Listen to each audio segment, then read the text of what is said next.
ফেনী ৩ আসনের সাবেক সংসদ সদস্য অবসরপ্রাপ্ত এবং 1-11-এর সময় আলোচিত সেনা কর্মকর্তা অবসরপ্রাপ্ত লেফটেন্যান্ট জেনারেল মাসুদ উদ্দিন চৌধুরীকে ফাঁসির আদেশ দিয়েছেন আদালত। মাসুদ উদ্দিন চৌধুরী মালয়েশিয়ায় জনশক্তি রফতানির মূল হোতা সাবেক সেনা কর্মকর্তা ও সাবেক সংসদ সদস্য মাসুদ উদ্দিন চৌধুরীকে ফাঁসির আদেশ দিয়েছেন আদালত।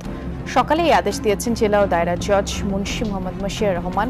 জুলাই আগস্টের মানবতা বিরোধী অপরাধের মামলায় সাবেক সেনা কর্মকর্তা ও সাবেক সংসদ সদস্য মাসুদ উদ্দিন চৌধুরী দোষ স্বীকার করে তিনি জুলাই হত্যাকাণ্ডের সঙ্গে জড়িত থাকার কথাও স্বীকার করেন। হত্যা মামলায় ফেনী ৩ আসনের সাবেক সংসদ সদস্য লেফটেন্যান্ট জেনারেল মাসুদ উদ্দিন চৌধুরী গ্রেফতারের পর স্বীকারোক্তিমূলক জবানবন্দিও দিয়েছেন। মাসুদ উদ্দিন চৌধুরী 1-11-এর সময় প্যাসিভ সরকারকে যে সহযোগিতা করেছিল এবং ফ্যাসিস্ট হাসিনাকে যে সহযোগিতা করেছিল, এই পুরস্কার স্বরূপ অস্ট্রেলিয়া তাকে অ্যাম্বাসাডার হাই কমিশনার করা হয়। সর্বমোট 24,000 কোটি টাকা তারা বিভিন্নভাবে তারা গ্রহণ করে এবং এই টাকা তারা আত্মসাৎ করে। 2007 সালের 11 জানুয়ারি বাংলাদেশের ইতিহাসের অন্যতম এক কালো দিন। এদিন জরুরি অবস্থা জারির মাধ্যমে ফখরুদ্দিন আহমেদের নেতৃত্বে সেনা সমর্থিত তত্ত্বাবধায়ক সরকার গঠিত হয়, যে সরকার 2008 সালের ডিসেম্বরের নির্বাচন পর্যন্ত ক্ষমতায় ছিল। 1-11 নামক ওই সময়ে দুর্নীতি বিরোধী অভিযানের নামে নির্বিচারে দেশের রাজনৈতিক নেতাকর্মীদের গ্রেফতার করা হয়। ওই সরকারের প্রভাবশালী ব্যক্তিত্বদের অন্যতম ছিলেন সাবেক সেনা কর্মকর্তা লেফটেন্যান্ট জেনারেল মাসুদ উদ্দিন চৌধুরী। 2007 সালের 1-11 মিশনের যে প্রধান নায়ক লেফটেন্যান্ট জেনারেল মাসুদ উদ্দিন চৌধুরী, তাকে হচ্ছে গিয়ে আমাদের বাংলাদেশ সরকার প্রশাসনের মাধ্যমে গ্রেফতার করাইছে, কারণ তার বিরুদ্ধে মালয়েশিয়ায় মানব পাচার এবং 119 কোটি টাকার দুর্নীতির মামলা হয়েছে। এখন এই যে মাসুদ উদ্দিন চৌধুরী, এই মাসুদ উদ্দিন চৌধুরী আসলে কে? সে হচ্ছে গিয়ে বিগত দিনের যে বাংলাদেশের সেনাপ্রধান ছিল তার এক কথায় বলতে গেলে ডান হাত ছিল, এবং এই মাসুদ উদ্দিন চৌধুরী আওয়ামী লীগের ইন্ধন এবং আওয়ামী লীগের ছত্রছায়ায় এত কিছু করেছে। ইভেন 2008 সালের যে নির্বাচন হয়েছে বাংলাদেশে ফখরুদ্দিন সরকারের পরে, এই নির্বাচনে আওয়ামী লীগকে ক্ষমতা আনার পিছনের সবথেকে বড় কারণ ছিল কিন্তু এই যে মাসুদ উদ্দিন চৌধুরী। তো এখন এই যে মামলাগুলো হয়েছে, এই মামলার ভিত্তিতে তাকে গ্রেফতার করার পর তাকে রিমান্ড দেওয়া হয়। তো এই রিমান্ডে সে নিজের ফাঁসি চাইছে। তো এরই পরিপ্রেক্ষিতে বাংলাদেশের আদালত তাকে ফাঁসির আদেশ দেয়। তো এতক্ষণ আপনারা দেখতেছিলেন শিরোনাম, বিস্তারিত দেখবেন সম্পূর্ণ ভিডিও জুড়ে। তো আপনি যদি আমাদের চ্যানেলে নতুন হয়ে থাকেন তাহলে অবশ্যই ভিডিওতে একটি লাইক দিয়ে চ্যানেলটি সাবস্ক্রাইব করে পাশে থাকবেন। তো এই যে মাসুদ উদ্দিন চৌধুরীকে যে ফাঁসির আদেশ শোনানো হয়েছে এবং রিমান্ডে যে নিজেই সে ফাঁসি চাইছে, এই বিষয়টা দেখার পূর্বে চলুন আমরা একটু দেখে নেই যে এই যে মাসুদ উদ্দিন চৌধুরী, তার আসলে উত্থান পতনটা কিভাবে হয়েছে, সে আসলে কিভাবে আওয়ামী লীগকে সাহায্য করছে এবং সে এই যে গত 17-18 বছর কিভাবে জীবনযাপন করছে, আওয়ামী লীগের সাথে থেকে এতগুলো দুর্নীতি সে করছে। এই বিষয়টার কিছু অংশ আমরা প্রথমে দেখি, তারপর ফাঁসির ওই বিষয়টা আমরা দেখব। তো ভিডিওতে একটা লাইক দিয়ে ভিডিওটি ধৈর্য ধরে শেষ পর্যন্ত দেখতে থাকুন।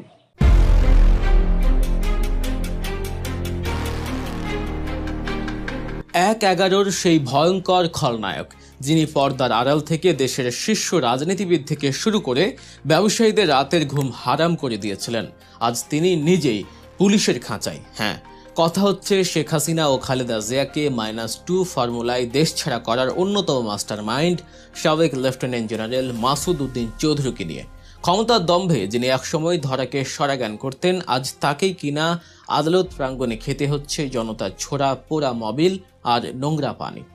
ডিবি পুলিশের হাতে ধরা পড়ার পর তাকে 5 দিনের রিমান্ডে পাঠানো হয়েছে। কিন্তু কি এমন করেছিলেন এই দাপুটে জেনারেল, যার কারণে আজ তারই করুণ পরিণতি? চলুন পর্দার আড়ালের সেই রোমাঞ্চকর আর ভয়ঙ্কর সব সত্যি ঘটনাগুলো জেনে নিই। রাজধানীর বাড়িধারা এলাকা, সোমবার গভীর রাতে এখানেই অভিযান চালিয়ে সাবেক এই সংসদ সদস্য ও অবসরপ্রাপ্ত সেনা কর্মকর্তাকে গ্রেফতার করে গোয়েন্দা পুলিশ। ডিএমপি মিডিয়া সেন্টারে আয়োজিত এক সংবাদ সম্মেলনে ডিবি প্রধান শফিকুল ইসলাম নিশ্চিত করেন এই গ্রেফতারের খবর। গ্রেফতারের পর তাকে যখন রিমান্ড শুনানির জন্য আদালতে নেওয়া হচ্ছিল, তখন সেখানে এক অভূতপূর্ব দৃশ্যের অবতারণা হয়। এক সময়ের দোর্দণ্ড প্রতাপশালী এই জেনারেলকে দেখে ক্ষোভে ফেটে পড়ে সাধারণ জনতা।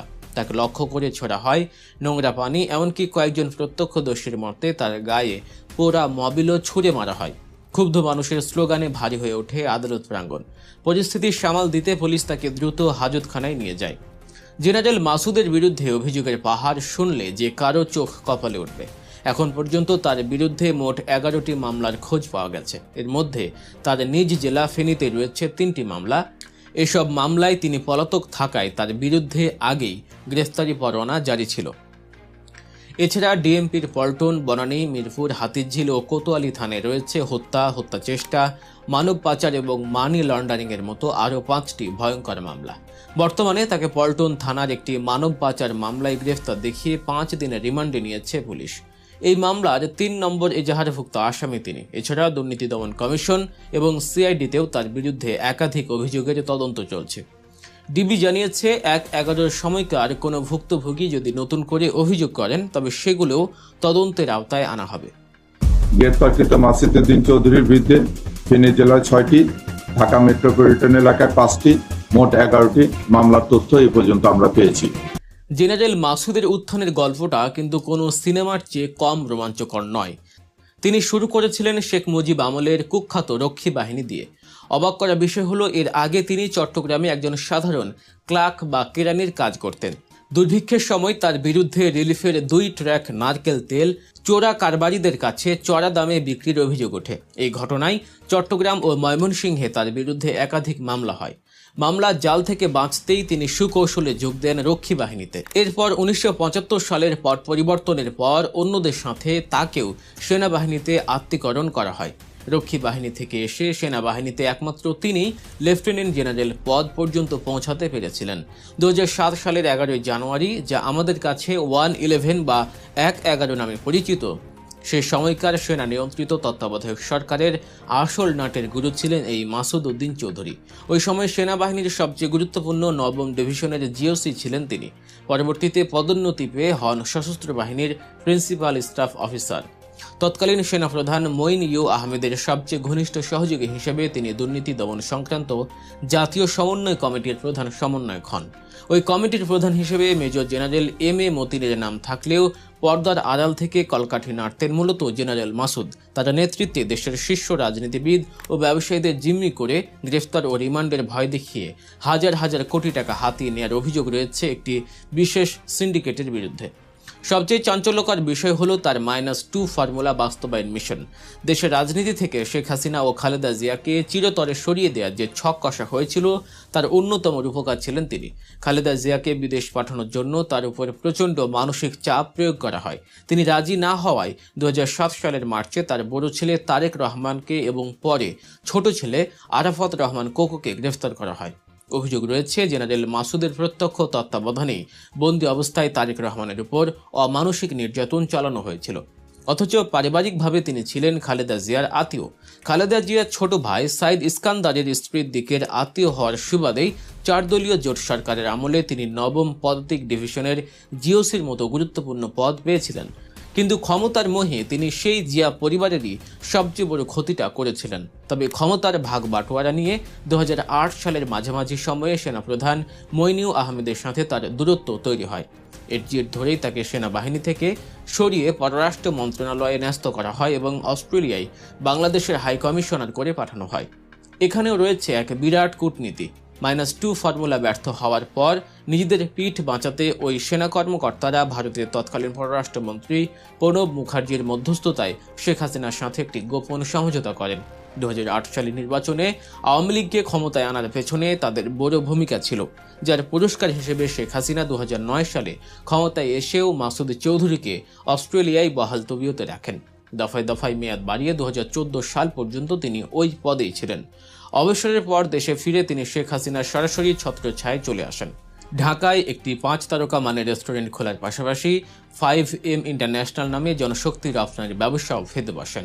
আর এই ব্যবসার আড়ালেই তিনি গড়ে তোলেন মালয়েশিয়ায় মানব পাচারের এক বিশাল সিন্ডিকেট। অভিযোগ রয়েছে এই সিন্ডিকেটের মাধ্যমে তিনি অতিরিক্ত অর্থ আদায় করে 1128 কোটি 61 লাখ টাকা আত্মসাৎ ও পাচার করেছেন। এই পাহাড় সম দুর্নীতির অভিযোগে 2025 সালের মার্চে দুদক এবং আগস্টে সিআইডি তার ও তার পরিবারের বিরুদ্ধে মামলা দায়ের করেন। রাজনীতিতেও তার ডিগবাজির গল্প কম চিত্তাকর্ষক নয়। 2018 সালের নির্বাচনের আগে তিনি কাঁড়ি কাঁড়ি টাকা নিয়ে গণভবনে গিয়েছিলেন আওয়ামী লীগের মনোনয়ন কিনতে, কিন্তু শেখ হাসিনার পরামর্শে তিনি রাতারাতি যোগ দেন জাতীয় পার্টিতে। শুধু যোগ দেয়াই নয়, সরাসরি দলটির প্রেসিডিয়াম মেম্বার পদ বাগিয়ে নেন তিনি। এরপর 2018 সালের নৈশ ভোট এবং 2024 সালের ডামি নির্বাচনে ফেনী 3 আসন থেকে জাতীয় পার্টির প্রার্থী হিসেবে তাকে জিতিয়ে আনা হয়। মূলত গত 15.5 বছর ধরে শেখ হাসিনা এবং ভারতের মধ্যে যেসব অসম চুক্তি ও সম্পর্ক তৈরি হয়েছিল তার অন্যতম কারিগর ছিলেন এই জেনারেল মাসুদ। একজন সাধারণ কেরানি থেকে রিলিফে তেল চুরির দায়ে অভিযুক্ত হওয়া, মামলা থেকে বাঁচতে রক্ষী বাহিনীতে যোগ দেয়, সেখান থেকে সেনাবাহিনীর শীর্ষ পদে আহরণ, 1/11 সময় গোটা দেশকে জিম্মি করা, তারপর কূটনীতিবিদ এবং সবশেষে দুর্নীতিবাজ রাজনীতিক ও ব্যবসায়ী। জেনারেল মাসুদের এই উত্থান পতনের জীবন যেন এক রূপকথার গল্পকেও হার মানায়। কিন্তু কথায় আছে, পাপ বাপকেও ছাড়ে না। আজ সেই দাপুটে খলনায়ককে জবাবদিহি করতে হচ্ছে আইনের কাছে, সাধারণ মানুষের ক্ষোভের আগুনে পুড়তে হচ্ছে তাকে। পুরো বিশ্লেষণটি আপনাদের কেমন লাগলো তা অবশ্যই কমেন্ট করে জানাবেন। এমন আরও সত্য ও সাহসী বিশ্লেষণ দেখতে গল্প নিউজ চ্যানেলটি সাবস্ক্রাইব করতে ভুলবেন না। তো সম্পূর্ণ ভিডিওটি দেখার পর আপনারা বুঝতেই পারতেছেন, এই যে মাসুদ উদ্দিন চৌধুরী আছে, সে যখন এই যে 2007 সালে অন-ইলেভেনের সরকার যে ক্ষমতায় বসে, ফখরুদ্দিনের সরকার, এই সরকারের যে প্রধান সেনাবাহিনী ছিলেন, যে সেনাপ্রধান ছিলেন ডক্টর ইউ মহিউদ্দিন, তো ওনার পাশাপাশি হচ্ছে গিয়ে যে এই মাসুদ উদ্দিন চৌধুরী, সে হচ্ছে গিয়ে তার ডান হাত ছিল। তো এরপর যে অন-ইলেভেনের যে মিশনটা হয়, যে মিশনে হচ্ছে গিয়ে বাংলাদেশের বড় বড় রাজনীতিবিদ, তারপর এক কথায় বলতে গেলে আমাদের যে বর্তমান যে প্রধানমন্ত্রী জনাব তারেক রহমান, তাকেও কিন্তু গ্রেফতার করা হয়। এই গ্রেফতার করার পর এই যে নেতাকর্মী আছে, এদের উপরে কিন্তু অমানবিক নির্যাতন করা হয়। এরপর কিছুদিন পরে গিয়ে হচ্ছে গিয়ে এই যে সেনাপ্রধান এবং এই যে মাসুদ উদ্দিন চৌধুরী, এদের মধ্যে ক্ষমতা নিয়ে একটা দ্বন্দ্ব বাজে। তো এই দ্বন্দ্ব বাজার পরে এই যে মাসুদ উদ্দিন চৌধুরী আছে, সে 2008 সালে যখন নির্বাচন হয়, এই নির্বাচনে সে আওয়ামী লীগকে ক্ষমতায় বসতে দেয়। তার পরিপ্রেক্ষিতে সে কী পায়, সে হচ্ছে গিয়ে পররাষ্ট্র মন্ত্রণালয় পায়, যেটার মাধ্যমে সে অস্ট্রেলিয়ায় চলে যেতে পারে। দেন অস্ট্রেলিয়ায় গিয়ে সে পররাষ্ট্র মন্ত্রণালয়ে প্রায় 6-7 বছর কাজ করে, দেন আবার বাংলাদেশে আসে। আইসে বাংলাদেশে ব্যবসা বাণিজ্য চালু করে। এই ব্যবসার পরিপ্রেক্ষিতেই সে বাংলাদেশ থেকে লোক পাঠায় মালয়েশিয়ায়। তো মালয়েশিয়ায় লোক পাঠানোর পরে ওইখানে যে লোকগুলার সে পাঠাইছে, এইগুলার সাথে সে আর কোনো যোগাযোগ করে নাই, যেগুলো এক কথায় বলতে গেলে টাকা মাই রয়ে গেছে। তো আর ওই লোকগুলো ওই দেশেই ফাইসে গেছে, কারোর দেশে পাঠাই দেওয়া হয়েছে, কেউ ওই দেশে এখনও জেলে বন্দি আছে। তো এইটা ধীরে ধীরে আমাদের এই বর্তমান নতুন সরকার বসার পর এটা সামনে আসা শুরু হয়েছে। তো এই সামনে আসা শুরু হওয়ার সাথে সাথেই তার বিরুদ্ধে আরও 119 কোটি টাকা দুর্নীতির মামলাও হয়। মোট তার নামে এখন পর্যন্ত 11টা মামলা হয়েছে, যে মামলার ভিত্তিতে তাকে হচ্ছে গিয়ে গ্রেফতার করছে আমাদের বাংলাদেশের প্রশাসন। এখন এই গ্রেফতারের পর তাকে হচ্ছে গিয়ে রিমান্ডে পাঠানো হয়েছে। এখন এই রিমান্ডে পাঠানোর পর তার কাছ থেকে বিভিন্ন রকমের আরও তথ্য কিন্তু আমাদের দেশের যে প্রশাসন আছে তারা বের করতেছে। এখন এখানে বিষয়টা হচ্ছে গিয়ে যে আমাদের দেশের মানুষ তো তেমন একটা বড় লোক না। তো এই যে গরিব মানুষগুলো যারা হচ্ছে গিয়ে তাদের কোম্পানির মাধ্যমে বিদেশ গিয়ে একটু ভালো থাকতে চাইছিল, এদের সাথে যে তারা ফ্রড করছে, এখানে কিছু লোক তো দেখা যায় দেশে আসতে পারে না, এখনও জেল খাটতেছে 5 বছর 7 বছর 10 বছর ধরে। আবার কিছু লোক আছে টাকা পয়সা মার খেয়ে দেশে আসছে, এখন তাদের পরিবারের একেবারে করুণ অবস্থা বলতে গেলে। তারপর এই যে 119 কোটি টাকার দুর্নীতি, তারপর এই যে অন-ইলেভেনের সময় যে দুর্নীতিগুলো করা হয়েছে, যে এমন এমন নেতাকর্মী আছে যাদেরকে হচ্ছে গিয়ে তারা একেবারে শুধুই হ্যারাসমেন্ট করছে। এইখানে বেগম জিয়ারে তারা বাসা থেকে বের করে নিছে, তারেক রহমানরে তারা হচ্ছে গিয়ে নির্যাতন করছে অমানবিকভাবে রিমান্ডে নিয়ে। আপনারা অবশ্যই দেখছেন ভিডিওতে যে তারেক রহমান ঘাড় সোজা করতে পারে না, ভাস করে তারপর হচ্ছে গিয়ে সে গাড়িতে উঠে কোনো মতে দেশ থেকে গেছে। খালেদা জিয়ারে দেশ ত্যাগ করতে বলছে। তার এই যে -2 যে ফর্মুলাটা ছিল, যে শেখ হাসিনারও সরাই দিতে হবে এবং তারেক খালেদা জিয়ারও সরাই দিতে হবে, এই ফর্মুলাটা ছিলই হচ্ছে গিয়ে এই যে মাসুদ উদ্দিন চৌধুরীর। কিন্তু শেষমেশ সে যখন দেখলো যে বিএনপির ক্ষমতা আসতে পারবে না, তখন সে আওয়ামী লীগের ক্ষমতায় বসাই দিয়ে আওয়ামী লীগের সাহায্যে সে এতদিন পর্যন্ত তার এই যে পাপের সাম্রাজ্য আছে সেটা কন্টিনিউ করে। তো আমরা এবং আমাদের দেশের যে জনগণ আছে, জনগণের একটাই দাবি, তার যেন এই মাসুদ উদ্দিন চৌধুরীর যেন বাংলাদেশ আইনের সর্বোচ্চ শাস্তি হয়। তো আপনাদের যে মতামত আছে সেটা অবশ্যই কমেন্ট বক্সে কমেন্ট করবেন। তো আপনাদের যদি আমার এই ভিডিওটা ভালো লাগে তাহলে অবশ্যই আমার ভিডিওতে একটা লাইক দিবেন এবং চ্যানেলটা সাবস্ক্রাইব করে পাশে থাকবেন। ভালো থাকবেন, ধন্যবাদ।